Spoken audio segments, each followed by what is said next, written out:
To bring everything but the hog out. Think we eat nothing but grass, what you talking about? I'm about to jump into the whip and hit the Whole Foods early. Get everything to get that soul food working, like mac and cheese, the collard greens, the black eyed peas, and get a roast of that tofu turkey. Got cornbread, even got stuffing. Mashed potatoes so good, put your hand in it. String beans, and you know we got yams with it. Hi guys, and welcome back to another video. And if this is your first time checking out the channel, on here we talk about veganism, vegan activism, and obviously mental health, vlogging, type of things like that, recipes, some inspiration if I can give it, I hope I do. So it would mean the world for a thumbs up and a subscribe, guys. This is going to be a little different video and something I haven't done in a little while. It's going to be a sit down and chat to you just about things that's going on and a few questions that I got asked on a Q&A on Instagram about eating disorder recovery, because I haven't covered this in quite a little while. So just to let you know about kind of where I am at the moment, I'm kind of in a bit of a stuck place and I need to really surrender myself to my eating disorder and just give up and eat as much as food as possible, because that's why I love Tabitha Farrar's approach. If you don't know Tabitha Farrar, please Google her up. She's got an amazing website. She covers a lot about her eating disorder recovery in the past and obviously the patients that she helps now in her eating disorder website as well. So she talks about basically ripping off that band-aid, because it's basically what like she means, just ripping it off and giving yourself up, surrendering to it, because the way she approaches it is consuming as many calories as possible that you can, obviously with a professional's help, because you don't want to run the risk of obviously refeeding syndrome, where obviously you introduce calories to your body and it goes into shock and it can cause you to end up with a heart attack, which I know only too well. But like she says, her approach is basically consuming no limited amount of calories, just consuming as many as possible, because the quicker you gain weight, the quicker your body's going to catch up and your brain's going to catch up, and the slower that you actually start to gain weight, it means it's really harder, because you start to think there's no end in sight, and it basically becomes harder, because if you gain the weight quicker, you're recovering and then you've got past that really hard point. So that's where I'm kind of at. I'm at this kind of what you may call quasi-recovery. And I'm being honest with you guys, because I'll never lie to you. You mean the world to me. It's like I get to this 50 kilogram mark and it just seems like this safety net. It's where it keeps me out of hospital, yet I'm still quite, well, really underweight, but not enough to be hospitalised, because I should be the 70 kilogram mark and I've still got another 20 to go. But you've obviously got to remember, like I always tell you, your body knows what's best for you, and that might be above your set point weight. So the 70 kilograms may not be what your body settles for, it may be 76. So you've got to trust your body, and that's where the eating disorder will kick in. It will tell you, wait a minute, I'm too fat, but that's far from the truth, because your body knows what's best for you. That's what I've got to trust myself with, and I've got to get past this point of thinking that I'm going to be fat, because I'm not going to be fat. It's going to give me back my life, and that's what I've got to do, because to be the best advocate for eating disorder recovery and obviously being a vegan and living that vegan lifestyle and showing how it helps you and obviously the animals as well, that means actually putting that into action, practicing what I preach, guys, and that's kind of where I'm at the moment. So I hope that you can understand that, and I'm fighting every single day, and I'm going to do it. I will do it. I've just got to surrender. There is no other way, because my life's in the line, and I've got to stop wanting to do it for external reasons and want to do it for the internal reasons, do it for myself, because in eating disorder recovery we put a lot of labels on myself.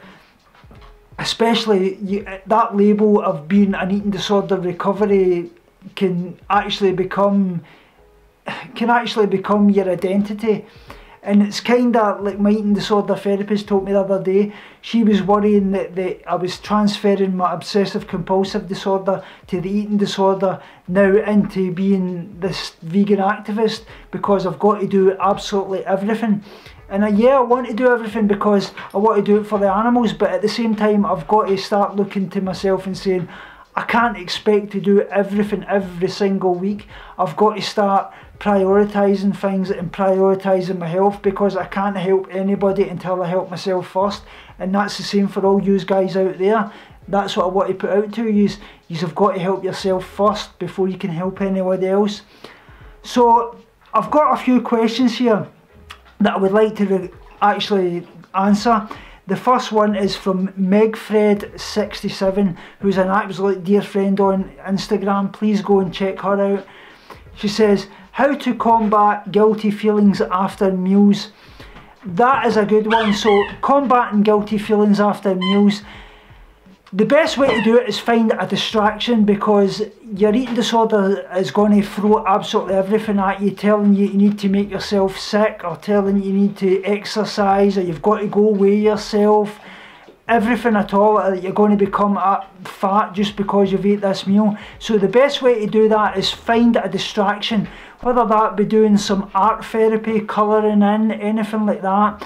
Maybe speaking to a friend or family member on the phone, anything that's going to distract yourself. Obviously, if you go for a walk, or some people find that going for a walk in the woods is a great thing, taking your dog for a walk, but making sure that that walk doesn't turn into the exercise disorder kicking in, because that can actually happen. Maybe watching a movie, reading a book, anything that's going to distract yourself, something that you find that you love doing. Some people use meditation as well. That's a great form. I thoroughly recommend that. Some people use yoga, but you've got to remember that don't take the yoga to the extreme, because ask yourself why you're doing that. Are you doing it to feel good? Are you doing it to burn calories? So find a good distraction, find something that you love that's not going to kick in an eating disorder behaviour, is my fully thing that I would recommend, guys. The next one, she asks, what's your experiences with food rituals? I've got really bad body conditions due to eating disorder and exercising, chronic pain in musculoskeletal system and fascial system as well. Do you go to physiotherapy? Well, obviously, talking about the things that it's done to my body, I've actually got a video that you'll find on my channel. It's actually about what's actually happened because of my eating disorder recovery, so please go and check that out. Things that's obviously happened is obviously I've had sciatic nerve damage, I've got no feeling below the left knee, and obviously I've got no control in my left foot, so I've got to wear a splint. I've actually suffered osteoporosis, I've suffered renal failure, kidney and liver function problems, and obviously trouble with my heart as well, guys. And that's the thing about eating disorder recovery as well. You've got to remember that your body uses a lot of calories to obviously repair internal damage. Your liver, your heart, your kidneys, and obviously also the muscle loss in your body as well. So that can, when you lose weight, your body uses muscle to obviously survive. So the first thing it goes for is obviously your heart and such likes, and the muscle wastage outside, and that can cause you a lot of heart problems and actually caused me to have my 2 heart attacks, guys. So for the damage obviously done to my leg, I do go to physiotherapy. I do things like, obviously they have me doing some like weight bearing exercise, which I would say to you, don't everybody start doing weights, because make sure that that's recommended to you by a health professional. And obviously if you are doing it in the gym, that you've got an exercise professional actually following you with the guidance, so that you're not actually taking it to the extreme, guys. That's my recommendations for that. She also says as well, and what about painkillers? I use ibuprofen, usually plus omeprazole, because my stomach's sensible since obviously starving and bulimic attacks took place all days. That's in the past. I hope that it will be continued beyond. That's it for the moment, she says. I think there are more questions you could talk about all day long. Thank you so much for your inspirational work. It means very much to me in my recovery. That begins in reality if you've gained weight. Gaining weight is the first step, and the rest is the hardest work. Keep on fighting and stay strong and healthy and focus on light. Thank you very much, Meg Freg. You're an absolute inspiration, and that's very, very true. The hardest work is obviously the gaining weight, but it's needed because you can't save yourself until you gain weight. There is no other way. So obviously, talking about what painkillers I take, I was actually on tramadol at one time, which is a really high dose drug, so I don't recommend that. At the moment, instead, I actually take ibuprofen, paracetamol, and I actually take omeprazole, obviously because of the issues done to your stomach lining. Because when you starve yourself, your body can you can cause a lot of damage to obviously your stomach lining. So it can cause a lot of things like gastric reflux as well, and actually you can damage your vocal cords and your gag reflex because obviously the vomiting, and obviously the acid reflux can actually damage your teeth, which I've actually talked about in my day in the life of an eating disorder recovery, so please check that out as well. So that answers that questions. Thanks very much for those questions, Meg Fred. It really means so much. The last question is from Mackeyism. I would like to know more about going vegan and eating disorder recovery. My psych doesn't like the idea because she sees it as restricting. What are your thoughts? I was vegan whilst in deep in my eating disorder. I have binge eating disorder and was really into the high carb lifestyle stuff, which I now realise was disordered. So yeah, this is a good one, and like I've always told you, I've told everybody, you can't save the animals until you save yourself, and you've really got to question yourself really deeply. What in your psyche is actually telling you that you should go vegan? Do you see it as a way of restriction, or are you doing it for the ethical reasons for the animals? Obviously, if you are doing it for the ethical reasons, which, yeah, it seems you definitely are, and I've said this to everybody, then you've got to ask yourself, do I really need to look at it when I'm further down the line, further recovered? Because it's a really hard one, because especially in a hospitalisation, and even the community eating disorder specialists don't recommend and won't support you being a vegan until you're obviously at a place where you can do it. So that's a hard one, and like I always say, if you're going to go down the eating disorder recovery route as a vegan, obviously find a vegan nutritionist that can help you. There is a lot of groups, especially online, that can help you. You've got Challenge 22, but even Challenge 22 won't take people on that actually is suffering with an eating disorder at the moment, because of the reasons that they've obviously got to have a health professional and a nutritionist on board to obviously help you. What I always say is, it doesn't matter what lifestyle you follow, whether that be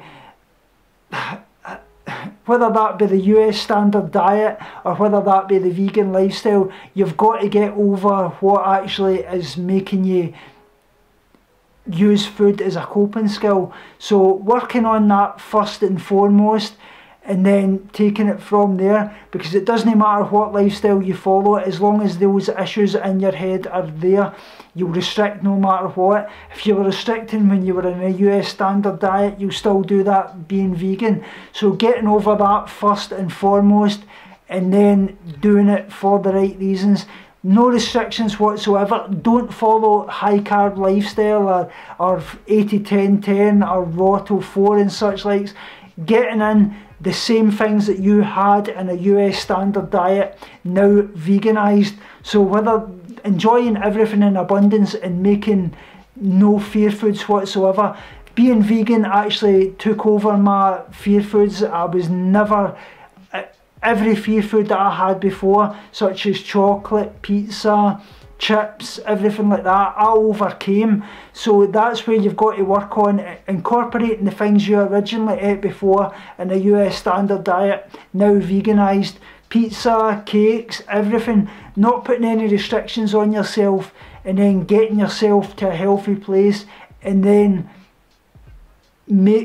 finding out what vegan lifestyle you actually want to follow, whether that be the high carb, low fat lifestyle or whatever. But I really don't recommend that. I always say just being vegan, enjoying everything with all the cruelty free involved. That's what it's all about. No cruelty involved, plant-based lifestyle, doing it for the ethical reasons, doing it for yourself and obviously the health of the animals, the planet. That's what it's all about. I hope that's kind of covered that, but if you would like me to do a documented video on that, I can do that for you. Thanks very much guys for all your love and support. If you have got any questions you would like me to cover in a future video, whether that be veganism, eating disorder recovery or anything, please let me know in the comments below. Remember, as I always say, binge on life, purge negativity and starve guilty feelings, and be kind to every kind. The only difference is your perception. Speak to you all in the next video.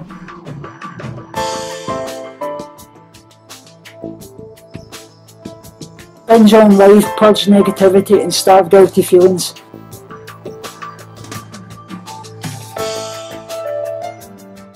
Speak to you all soon and love you so much.